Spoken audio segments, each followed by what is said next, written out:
écoutez de Première. Bonjour Daniel Goa. Bonjour. Merci d'être avec nous ce matin. Un petit peu de retard, mais on s'est adapté, pas de problème. Les routes sont pas fantastiques en ce lundi matin pluvieux sur Nouméa. Daniel Goa, président de l'Union calédonienne, l'UC, qui il y a une semaine à Nimbaï tenait son congrès extraordinaire. Et comme pour le dernier comité des signataires extraordinaires, lui aussi décidément, eh bien, un souffle nouveau semble être passé sur votre congrès, Daniel Goa. On a un quart d'heure pour en savoir un peu plus. Il est temps pour les citoyens calédoniens de redéfinir avec la France les frontières de leurs relations nouvelles. C'est ce que vous disiez dans votre discours d'ouverture. Redéfinir un partenariat nouveau, c'est une drôle d'indépendance, Daniel Goa. Je partais du fait que quand chacun de nous qui sommes ici dans le pays avons un lien douloureux avec notre passé. Donc, que ce soit les Kanaks, que ce soit les victimes de l'histoire. Et donc, à la longue, on en a fait presque un ennemi de notre passé. Le fameux conflit de légitimité. Et la démarche aujourd'hui, c'est de le transformer en allié pour l'avenir. Donc pour cela, je crois que réanalyser le rapport qu'on a avec un État, avec la forme de l'État qu'on a aujourd'hui avec nous, pour exister. Quand je dis exister, c'est la fameuse démarche là, qui consiste à dépasser notre revanche du passé et de le transformer en force pour l'avenir, parce que c'est une des conditions qui mettra un peu de dynamique dans la démarche de notre jeunesse, qui est déjà pas mal en attente, parce que nos discours ils sont un peu dépassés. Et vous dites, pour aller dans ce sens-là, c'est plus un combat contre, mais pour l'émancipation du peuple kanak, du peuple calédonien, dans un monde élargi et mondialiste. Vous souhaitez rallier donc les autres ethnies?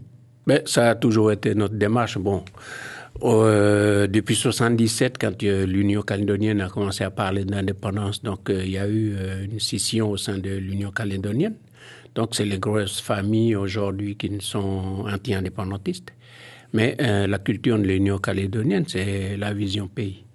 Et donc c'est à travers ça qu'on essaye de revenir sur une démarche pays avec l'ensemble des Calédoniens, parce qu'on n'a pas le choix. Vous dites revenir, parce que c'était pas le cas, mais c'est pas aussi parce que c'est pas ou c'est plus un choix ethnique de choisir l'indépendance.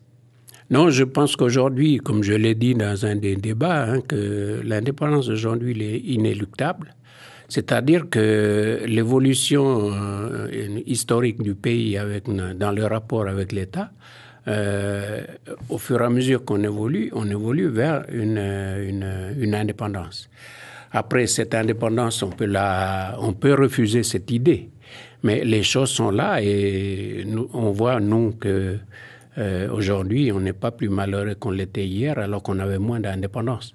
Cela dit, la mondialisation, Daniel Goa, est-ce qu'elle n'impose pas justement d'être accroché à une puissance pour pas être mangé, tout simplement?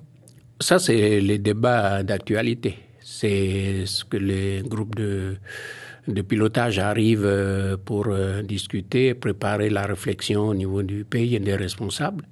C'est parce qu'aujourd'hui, on est dans la réflexion sur les transferts des compétences régaliennes. Mais ça ne se discute pas en tant que tel, mais c'est la vision du pays que nous voulons et sa place dans le monde d'aujourd'hui. Qu'est-ce qu'on lui donne, avec quel partenariat on le voit. Et quand je dis quel partenariat, ça peut être au pluriel. C'est la relation d'interdépendance du pays avec ses voisins ou ses partenaires. Il y a aussi quelque chose qui est assez éclairant dans votre discours. Vous dites que finalement, tout le monde est devenu indépendant. Les loyalistes aussi sont devenus indépendants, indépendantistes, sans le savoir. Ceux qui se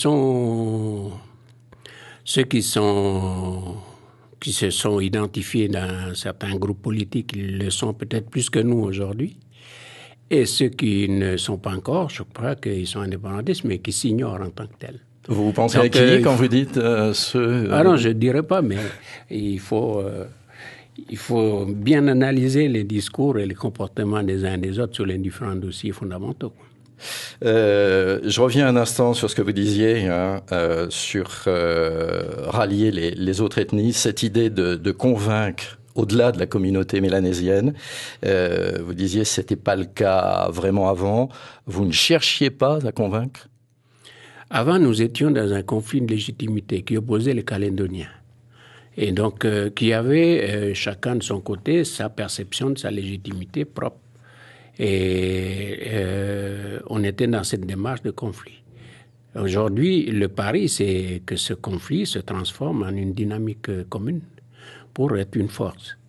Et donc, c'est là où l'intérêt, et puis c'est la gymnastique la plus difficile, c'est que il faut arriver à dépasser notre propre histoire. C'est ce que je disais au début.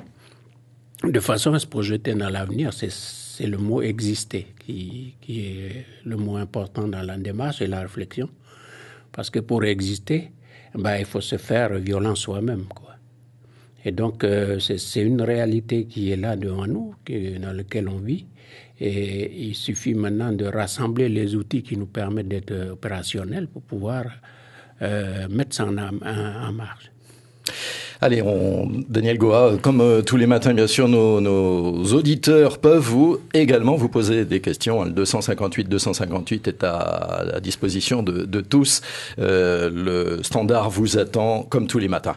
Daniel Goa, on veut en savoir plus sur votre projet de société.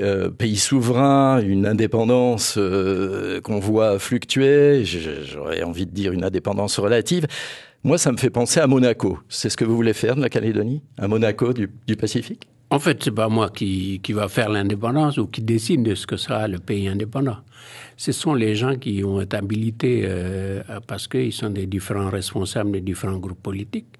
Nous avons un portage qui est le nôtre sur la notion d'indépendance, c'est que nous avons jusqu'à présent revendiqué une indépendance totale.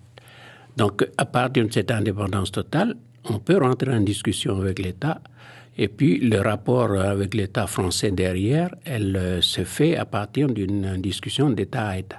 Vous dites toujours indépendance totale dans ce cas-là? On dit pleine souveraineté, aujourd'hui c'est le mot qui passe partout. Mais ça veut dire que l'indépendance, elle peut... c'est le vote de 2018 ou 2020 ou 2022.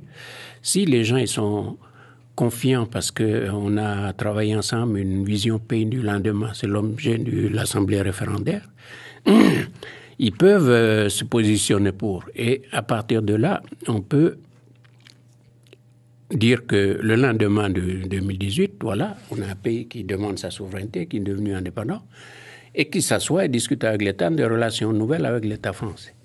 Donc, c'est un peu l'appel que je fais à travers ce congrès de Poneriwan pour dire que nous avons ce pari-là à tenir. Aujourd'hui, il faut que nous soyons ensemble dans une même démarche pour que nous puissions aller aborder la phase suivante, qui est notre place dans le monde aujourd'hui. Alors, l'Assemblée référendaire a ce projet de société. On veut en savoir plus, Daniel Goa. Est-ce qu'il est toujours socialiste ? Il est ce que les gens feront.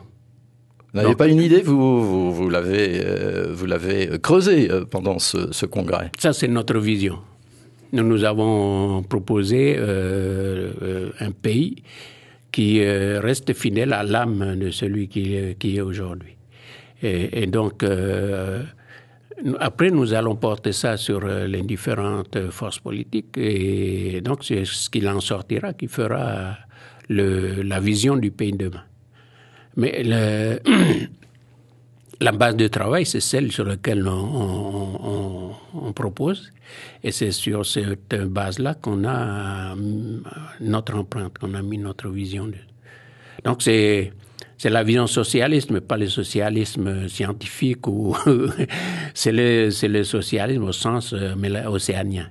C'est-à-dire réduction des inégalités, redistribution des richesses, partage des revenus, partage des richesses et redistribution des revenus équitable, de façon à ce que tout le monde puisse mieux vivre. Alors ça veut dire des emplois mieux régulés? Ça veut dire quoi? Ça veut dire des impôts drastiques pour réduire justement ces inégalités? Ou alors ça veut dire des réductions de hauts salaires?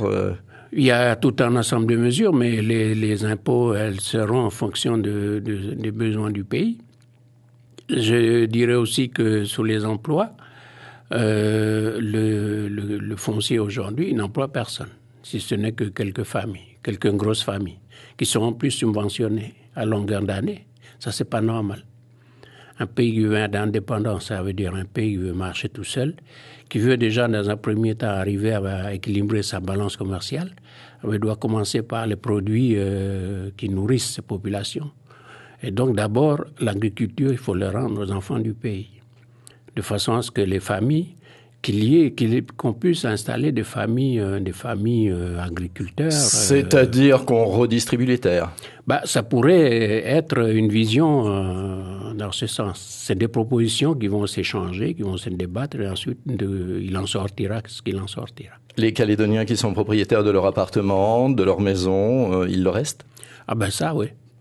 Ça, il n'y a rien qui change là-dessus. De toute façon, on n'a pas à refaire le monde. Ce qui est vécu aujourd'hui et qui a un plus, il faut le garder. Mon passeport, il reste français ou pas? Si vous êtes français, il n'y a pas de raison que ça change. Et ce sera l'idée d'une double nationalité? Ça, c'est nous n'avons pas abordé à fond le sujet. Nous disons que, parce qu'on a encore chez nous deux tendances, une tendance assez radicale qui veut que tout ce qui est de nationalité kanak ait une carte d'identité, passeport, etc., une nationalité kanak. Et puis, il y a une autre partie qui dit il faut s'adapter à la réalité. Et puis, de toute façon, maintenant, beaucoup sont des citoyens du monde. Donc, on ne peut pas empêcher que les gens vont et viennent. Alors, justement, vous parlez de plusieurs tendances. Vous parlez d'une seule voix, Daniel Goa, désormais. Ça a été jusque ces derniers temps. Et puis, là, il y a quelques ratés. C'est normal. On vous a entendu tenser vigoureusement de deux ministres UC du gouvernement. Oui, ce sont mes ministres de l'UC. Donc, la moindre des choses, si l'UC est mise en porte-à-faux, c'est mon rôle aussi de les interpeller. Donc, j'ai essayé de faire. Après, ça plaît ou ça plaît pas. Mais j'ai essayé d'assumer mon rôle de président de l'Union calédonienne. Et donc, en interpellant des ministres de l'Union calédonienne. Les élus récalcitrants sont tous dans le rang? Oui, là, ils sont revenus, ils travaillent. Donc, là-dessus, il n'y a rien de... Craignez plus, donc, de risque d'éclatement du parti, comme certains ont pu le dire? Le Congrès nous le dira en fin d'année. Le président de l'Union calédonienne était notre invité de la matinale. Vous pouvez nous réécouter, bien sûr, comme tous les matins, en cliquant sur NC Première.NC.